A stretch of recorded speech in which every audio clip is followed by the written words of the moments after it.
اعوذ باللہ من الشیطان الرجیم، بسم اللہ الرحمن الرحیم۔ سورہ الاحزاب آیات 21 تا 27۔ در حقیقت تم لوگوں کے لیے اللہ کے رسول صلی اللہ علیہ وآلہ وسلم میں ایک بہترین نمونہ تھا، ہر اس شخص کے لیے جو اللہ اور یوم آخر کا امیدوار ہو۔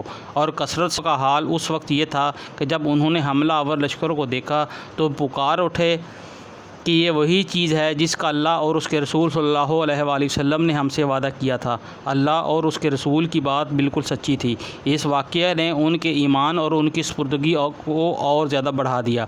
ایمان لانے والوں میں سے ایسے لوگ موجود ہیں جنہوں نے اللہ سے کیے ہوئے عہد کو سچا کر دکھایا ہے۔ ان میں سے کوئی اپنی نظر پوری کر چکا اور کوئی وقت آنے کا منتظر ہے۔ انہوں نے اپنے رویے میں کوئی تبدیلی نہیں کی۔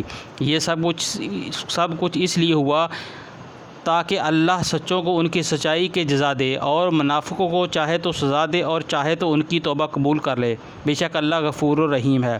اللہ نے کفار کا منہ پھیر دیا، وہ کوئی فائدہ حاصل کیے بغیر اپنے دل کی جلن لیے یوں ہی پلٹ گئے، اور مومنین کی طرف سے اللہ ہی لڑنے کے لیے کافی ہو گیا۔ اللہ بڑی قوت والا اور زبردست ہے۔ پھر اہل کتاب میں سے جن لوگوں نے ان حملہ آوروں کا ساتھ دیا تھا، اللہ ان کی گھڑیوں سے انہیں اتار لایا اور ان کے دلوں میں اس نے ایسا رعب ڈال دیا کہ آج ان میں سے ایک گروہ کو تم قتل کر رہے ہو اور دوسرے گروہ کو قید کر رہے ہو۔ اس نے تم کو ان کی زمین اور ان کے گھروں اور ان کے اموال کا وارث بنا دیا اور وہ علاقہ تمہیں دیا جسے تم نے کبھی پامال نہ کیا تھا۔ اللہ ہر چیز پر قادر ہے۔ صدق اللہ العظیم۔